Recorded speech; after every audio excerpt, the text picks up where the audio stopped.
നമുക്ക് ബാലിന്റെയും ഗോമതിയുടെയും നാളത്തെ നല്ലൊരു കഥ കേട്ടാലോ? വീഡിയോ ഇഷ്ടപ്പെടുവാണെങ്കിൽ ഹൈപ്പ് ചെയ്യാൻ മറക്കരുതേ. ആദ്യമായി കാണുന്നവരാണെങ്കിൽ സബ്സ്ക്രൈബ് ചെയ്യാനും മറക്കരുത് കേട്ടോ. അങ്ങനെ നമ്മൾ കാണുന്ന ഒടുവില് അനുമോള് രക്ഷയ്ക്കായിട്ട് ഓടുകയാണ്. അലോക് പിന്നാലെ തന്നെയുണ്ട്. എങ്ങനെയെങ്കിലും അവന്റെ പിടിയിൽ നിന്ന് രക്ഷപ്പെടണം. അങ്ങനെ ഓടിച്ചെല്ലുന്ന അലോകിന്റെ ഗുണ്ടകളുടെ മുന്നിലേക്കാ. പക്ഷെ അനുവിന് അറിയില്ല ഇത് അലോകിന്റെ ഗുണ്ടകളാണെന്ന്. രക്ഷിക്കണേന്നും പറഞ്ഞുകൊണ്ട് അവരുടെ മുന്നിൽ നിന്ന് കൈ കൂപ്പുമ്പത്തേനും അവന്മാര് അട്ടഹസിക്കുകയാണ്. അട്ടഹാസം കേട്ട് കഴിഞ്ഞപ്പോ അനുവിന് മനസ്സിലായി ഇത് പണി പാളി എന്നുള്ള കാര്യം. അവന്മാർ അനുവിന്റെ കയ്യെ കയറി പിടിക്കുമ്പോഴത്തേനും അനു അലറി വിളിക്കുക. ആ സമയം അലോക് വന്ന് വാപൊത്തി അനുവിന്റെ. പിന്നീട് അനുവിനെ ബലമായിട്ട് കാറിലേക്ക് ഏറ്റിക്കൊണ്ടുപോയി. ക്ലോറോഫോം മണപ്പിച്ച് അപ്പത്തന്നെ അവളെ ബോധം കെടുത്തി. അനുവിനൊന്നും മിണ്ടാൻ പോലും പറ്റിയില്ല. എങ്ങോട്ടാ തന്നെ കൊണ്ടുപോകണമെന്ന് ഒന്നും അനുവിന് അറിയത്തുണ്ടായിരുന്നില്ല.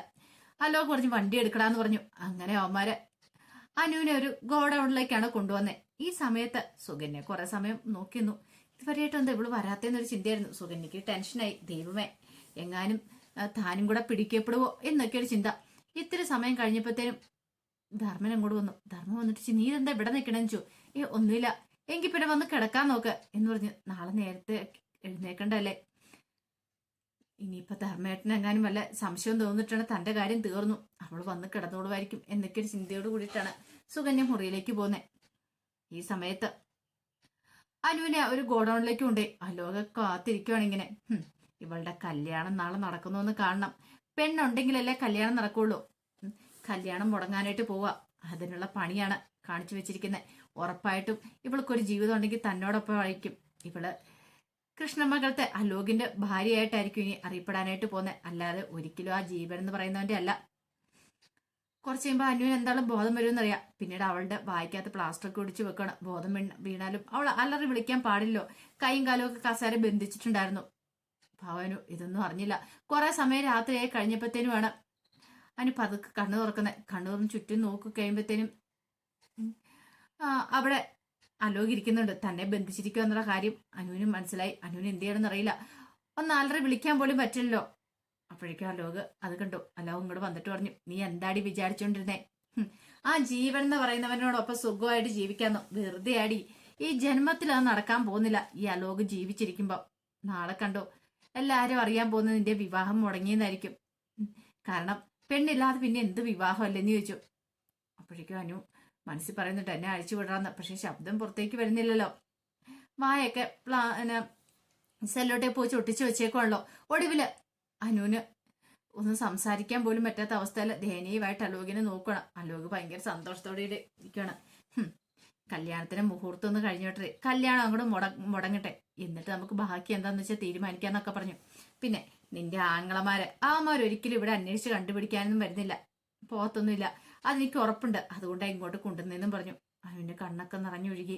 എന്ത് ചെയ്യാൻ പറ്റും? ഇവന്റെ പിടിയിൽ നിന്ന് രക്ഷപ്പെടാനായിട്ടുള്ള അവസാന ശ്രമമായിരുന്നു. പക്ഷെ അതും പാളിപ്പോയി. തന്നെ ഇവന് ഉപദ്രവിക്കുക എന്തെങ്കിലും ചെയ്യുവോ? ഇനിയിപ്പം മരിച്ചാലും കുഴപ്പമില്ല, ഇവന്റെ ഭാര്യ ആവാനായിട്ട് താൻ ഒരിക്കലും സമ്മതിക്കില്ല എന്നൊക്കെയായിരുന്നു അനുവിന്റെ മനസ്സിലെ ചിന്ത. രക്ഷപ്പെടാനായിട്ട് എന്തെങ്കിലും മാർഗം ഉണ്ടോന്ന് അനു തല പുകഞ്ഞ് ആലോചിച്ചു. പക്ഷെ ഒരു രക്ഷയില്ല. അലോക് അവിടെ കാവലിരിക്കുവാണ്. ഈ സമയം സുകന്യക്കും കിടന്നിട്ട് ഉറക്കം വരുന്നുണ്ടായിരുന്നില്ല. അനു വന്നോ ഇല്ലയോ എന്നൊക്കെ ഒരു ചിന്ത മനസ്സിലുണ്ടായിരുന്നു. അങ്ങനെ അന്നത്തെ രാത്രി അങ്ങോട്ട് കഴിഞ്ഞു പോണ്. പിറ്റേ ദിവസം രാവിലെ ഗോമതി അനുവിന്റെ മുറിയിലേക്ക് വരുവാണ്. അപ്പം അനുവിന് നേരത്തെ എഴുന്നേക്കണമല്ലോ, നേരത്തെ എഴുന്നേറ്റ് റെഡി ആവണമല്ലോ. അപ്പൊ അതിനുവേണ്ടി വിളിക്കാൻ വന്നു കഴിഞ്ഞപ്പോഴത്തേനുമാണ് ഗോമതി നോക്കുന്ന. അനുവിനെ അവിടെ കാണുന്നില്ല. അവിടെ എല്ലാം നോക്കി, അപ്പോഴൊന്നും കാണുന്നില്ല. ഗോമതിക്ക് ഭയങ്കര ടെൻഷനായി. പിന്നീട് അവിടെ എല്ലാം വീടൊക്കെ അരിച്ചു പെറുക്കുന്നുണ്ട്. അതിനുശേഷമാണ് ബാലിനെ പോയി വിളിക്കുന്നത്. ബാലേട്ട അവനെ കാണുന്നില്ല, അവളെ കാണുന്നില്ല, അനുവിനെ കാണുന്നില്ല എന്ന് പറഞ്ഞു. കാണുന്നില്ലെന്നോ? അവൾ അവിടെയും കാണും ഇല്ല എന്ന് പറഞ്ഞു. എല്ലാരും അന്വേഷണം തുടങ്ങി. ഒടുവില് മീനാക്ഷിയും മിത്രയും അവരൊക്കെ ഈ കാര്യങ്ങളൊക്കെ അറിഞ്ഞു. എല്ലാവർക്കും വല്ലാത്തൊരു ബുദ്ധിമുട്ടായിരുന്നു, ഞെട്ടലായിരുന്നു. അപ്പോഴേക്കും ബാലൻ ചോദിച്ചു, അല്ല നീ ഇന്നലെ അനുവിനെ എപ്പോഴാ കണ്ടെന്ന് ചോദിച്ചു. അത് പിന്നെ രാത്രി കണ്ടായിരുന്നു. ഞാനിവിടെ വന്നവരോട് സംസാരിച്ചുകൊണ്ടിരിക്കുന്ന സമയത്ത് സുകന്യ അനുവും കൂടെ ഇങ്ങോട്ടേക്ക് ഇറങ്ങി വരുന്നുണ്ട്. ഞാൻ അവളോട് മുറിയിൽ പോയി കിടന്ന് ഉറങ്ങാൻ പറഞ്ഞെന്നൊക്കെ പറഞ്ഞു. എന്നിട്ട് പിന്നെ ഇത് എവിടെ പോയി? അറിയില്ല ബാലേട്ട, എവിടെ പോയെന്ന് അറിയില്ല എന്ന് പറഞ്ഞു. ആ സമയം സുകന്യ അങ്ങോട്ട് ഇറങ്ങി വന്നു. സുകന്യയോട് ഗോമതി ചോദിച്ചു, അല്ല നീയും അനുവും കൂടെ എന്തായാലും നിൽക്കുന്നുണ്ടപ്പോ ഞാൻ നിങ്ങളോട് പോയി കിടന്നുറങ്ങാൻ പറഞ്ഞല്ലേ, എന്നിട്ടോ അവള് മുറിയിലേക്ക് പോയെന്ന് ചോദിച്ചു. അത് അനു മുറിയിലേക്ക് പോന്ന് കണ്ടിട്ടാണ് ഞാന് മുറിയിലേക്ക് കയറിയത് ഗോമതി ചേച്ചി. അത് കഴിഞ്ഞതിന് ശേഷം ഞാൻ പിന്നെ അനുവിനെ കണ്ടിട്ടേ ഇല്ലെന്ന് പറഞ്ഞു. അങ്ങനെയല്ലേ പറയാനായിട്ട് പറ്റുള്ളൂ. മനസ്സിലായി അനു അലോക് പണി കൊടുത്തിട്ടുണ്ടെന്ന്. എന്തോ സംഭവിച്ചിട്ടുണ്ട് അനുവിന്, അതാന്ന് സുഖനിക്ക് മനസ്സിലായി. പക്ഷെ അത് പുറത്ത് പറയാൻ പറ്റില്ല. എങ്ങാനും വീട്ടിലുള്ളവർ അറിഞ്ഞിട്ടുണ്ടെ തീർന്നു, തന്റെ ജീവിതം ഇതോടുകൂടി അവസാനിക്കും. ആ സമയത്ത് ആര്യൻ അങ്ങോട്ട് വന്നിട്ട് ബാലനോട് പറഞ്ഞു, അവള് പോയിട്ടുണ്ടെങ്കിൽ മിക്കവാറും അതിന് ഉത്തരവാദി അലോകായിരിക്കും. കൃഷ്ണമംഗലത്തെ അലോകം ഉണ്ടെന്ന് അന്വേഷിച്ച് കഴിഞ്ഞിട്ടുണ്ടെങ്കിൽ കൃത്യമായിട്ടുള്ള വിവരം കിട്ടും. കാരണം അവൻ ഇനി വല്ല കടത്തിക്കൊണ്ട് പോയതാണോ എന്നും പറയാൻ പറ്റില്ല, അവന്റെ സ്വഭാവം ആയതുകൊണ്ട്. ആ സമയം ആകാശം വന്നിട്ട് പറഞ്ഞു, അതെങ്ങനെ ശരിയാവും? അവൾക്ക് അവനെ ഇഷ്ടമായിരുന്നല്ലോ, ഇനി നമ്മളെല്ലാം തേച്ചിട്ട് അവൾ ഇറങ്ങി പോയതാണെന്നും അതും പറയാൻ പറ്റില്ലോ എന്ന് പറഞ്ഞു. അവർക്ക് എല്ലാവർക്കും ആകെപ്പാടെ വല്ലാത്തൊരു ബുദ്ധിമുട്ടൊക്കെ ബാലനും കോമതിക്കും ഒക്കെ. കാരണം കല്യാണമാണ്. ഇനിയിപ്പോ കല്യാണം മുടങ്ങിയിട്ടുണ്ടെങ്കിൽ ഇത്ര നല്ലൊരു ബന്ധം വരാനും പോകുന്നില്ല. അതിനേക്കാൾ ഇവര് അനുവിന് എന്ത് സംഭവിച്ചു എന്നൊരു ചിന്തയായിരുന്നു അവരുടെ എല്ലാം മനസ്സ് നിറയും. ആരും ബാലിന്റെ അടുത്ത് നിന്നിട്ട് പറഞ്ഞു, അച്ഛൻ വിഷമിക്കൊന്നും വേണ്ട, അവൾ എവിടെ ഉണ്ടായിരുന്നു ഞങ്ങള് അവളെ കണ്ടുപിടിച്ചോണ്ട് വന്നോളാം. അച്ഛൻ ധൈര്യമായിട്ടിരിക്കുക, സമാധാനിക്കാനൊക്കെ പറഞ്ഞു. ഈ സമയം സുകന്യ കൃഷ്ണമംഗലത്തേക്ക് ഓടി ചെല്ലുവാണ്. കൃഷ്ണമംഗലത്തേക്ക് ഓടി ചെന്നപ്പോ രാജശ്രീ ഇറങ്ങി വന്നു. രാജശ്രീ എന്നിട്ട് ചോദിച്ചു, എന്താ സുകന്യെ? അല്ല അലോക് ഇവിടെ ഉണ്ടോന്ന് ചോദിച്ചു. അവനിവിടെ ഇല്ലല്ലോ. ഇല്ലാന്ന് ചോദിച്ചു. ഇല്ല. എന്താ? അതെ, അനുവിന്റെ വിവാഹം മുടങ്ങുന്ന ലക്ഷണം കാണുന്നുണ്ട്. വിവാഹം മുടങ്ങാനോ? ഒന്നും അറിയത്തില്ലാത്ത മട്ടില്ല രാജശ്രീ സംസാരിക്കുന്നേ. അതേനെ, അവളെ കാണുന്നില്ല എന്ന് പറഞ്ഞു. കാണുന്നില്ലെന്നോ? ഈ സമയത്താണ് ഇന്ദിരാമ്മ വരുന്നത്. എന്തൊക്കെയാ നീ പറയണെന്നൊക്കെ ചോദിക്കുകയാണ് അവളോട്. അത് കേട്ട് കഴിഞ്ഞപ്പത്തിന് സുകന്യ പറഞ്ഞു, അതെ അവളെ കാണുന്നില്ല അനുവിനെ. അപ്പൊ അലോക് ഇവിടെ ഉണ്ടോന്ന് അറിയാൻ വേണ്ടി വന്ന. അലോകും അനുവും തമ്മിൽ ഇഷ്ടത്തിലായിരുന്നല്ലോ. ഇനിയിപ്പോ അവർ ഒളിച്ചോടിയോ മറ്റോ അതൊന്നും അറിയില്ലല്ലോ. അതുകൊണ്ടാണ് ഞാൻ ഇങ്ങോട്ടേക്ക് ഓടി വന്നേ. അങ്ങനെയാണ് ഈ വിവാഹം മുടങ്ങൂല്ലോ എന്നൊക്കെ പറഞ്ഞു. ഇന്ദിരാമ്മയ്ക്കും വല്ലാത്തൊരു ഷോക്കായിപ്പോയി. ഇന്ദിരാമ്മ പെട്ടെന്ന് രാജശ്രീയുടെ അടുത്ത് എന്നിട്ട് ചോദിച്ചു, സത്യം പറയടി, നിന്റെ മോൻ എവിടെയാ? അവൻ നിന്നോട് എന്തേലുമൊക്കെ പറഞ്ഞായിരുന്നോ എന്ന് ചോദിച്ചു. അവൻ എന്നോടൊന്നും പറഞ്ഞില്ലല്ലോ അലോക്, എനിക്ക് അതിനെക്കുറിച്ചൊന്നും അറിയില്ല എന്ന് പറഞ്ഞു. ഇന്ദിരാമ്മയ്ക്ക് ദേഷ്യ സങ്കടമായി. ഒരു കാര്യം ഞാൻ പറഞ്ഞേക്കാം, അനുവിന് നല്ലൊരു ജീവിതമാ. നീ നിന്റെ മകനും എല്ലാരും കൂടെ ചേർന്നിട്ട് ആ തട്ടിക്കളയാൻ ശ്രമിച്ചിട്ടുണ്ടെങ്കിൽ പിന്നെ ഞാനായിരിക്കും നിന്നെയൊക്കെ ഈ വീട്ടിൽ നിന്ന് ഇറക്കി വിടുന്നേ എന്നൊക്കെ പറഞ്ഞിട്ട് ഇന്ദിരാമ്മ വായി വന്നെല്ലാം വിളിച്ചു പറഞ്ഞു. സുകന്യക്ക് നല്ല ടെൻഷൻ ഉണ്ടായിരുന്നു. ദൈവമേ, എന്തായി തീരുമെന്ന് അറിയത്തില്ല, പണി പാളിയോന്നൊരു ചിന്ത.